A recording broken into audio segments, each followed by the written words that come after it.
When I was a teenager, I often felt like I wasn't enough.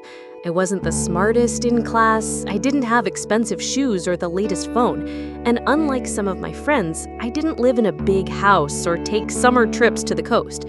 My world was smaller, simpler. My dad worked 2 jobs, my mom worked evenings, and we lived in an old apartment with creaky floors and a view of the back alley.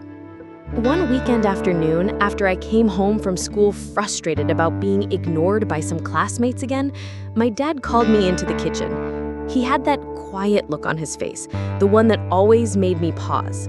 He reached into the drawer, pulled out something wrapped in an old handkerchief, and laid it gently on the table. It was a watch wrist. The glass was cracked, the strap was worn, the second hand ticked slowly, a little behind the minute. I looked up, confused. "It's old," he smiled. "It belonged to my father, and his before him. It's been in our family for nearly 70 years. I picked it up carefully. It was heavier than I expected, and though scratched, it still had an elegance to it, like something that had once meant a lot.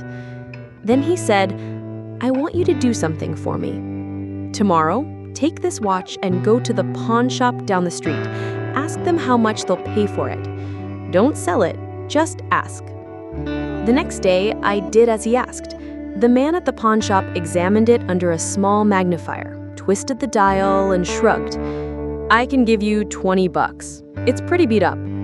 When I told my dad, he just nodded. "All right. Tomorrow, take it to that little watch repair store 2 blocks over. The old man there knows vintage watches.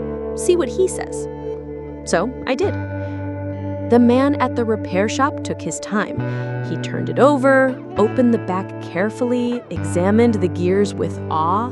After a long moment, he looked at me and said, "It's an old Swiss movement, very rare. Even in this condition, it could fetch around $200. If you ever want to restore it, bring it back." I came home wide-eyed. "200, I told my dad. He nodded again. "One more stop. This time, take it to the antique watch collector on Main Street. Ask what he thinks." That afternoon, I rang the bell of a quiet little shop I'd never noticed before. Inside, the walls were lined with watches, hundreds of them, all ticking in a slow, beautiful rhythm. The man who greeted me had silver hair, glasses, and the kind of presence that made the room feel quieter. When I handed him the watch, he handled it like a relic. He didn't say a word for 5 minutes. Finally, he looked at me and said, "Where did you get this?" "It belonged to my grandfather. My dad gave it to me." He nodded slowly. "This is a late 1950s Vacheron Constantine, limited edition. Even with the cracked glass and worn strap, collectors would pay at least $1,500 for it. If restored, much more." I nearly dropped the watch. 1,500? When I came home and told my father, he sat back in his chair, his eyes warm, and said the words I still remember to this day. "Son, this watch is like you." I frowned. "Like me?" He nodded. At the pawn shop, it was just a broken old thing. At the repair store, it was rare. At the collector shop, it was priceless. The watch never changed. What changed was who was looking at it. Then he leaned forward and added softly, "Don't ever let someone else decide your value, especially someone who doesn't see your worth. If you let the wrong people define you, you'll always feel small. But if you find the right place, the right people, you'll be valued the way you're meant to be." That moment rewired something inside me. All those times I felt invisible or less than, it wasn't because I lacked worth.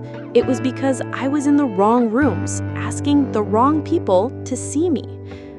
As the years passed, those words stayed with me.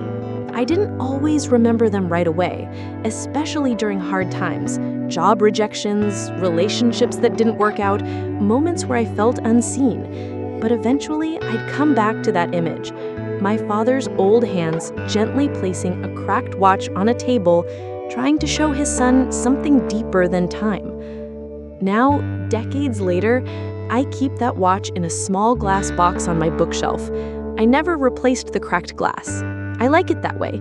It reminds me that even the things that look broken can carry stories, value, history. Sometimes the cracks make it more beautiful. And every time I look at it, I hear my father's voice. You are like this watch.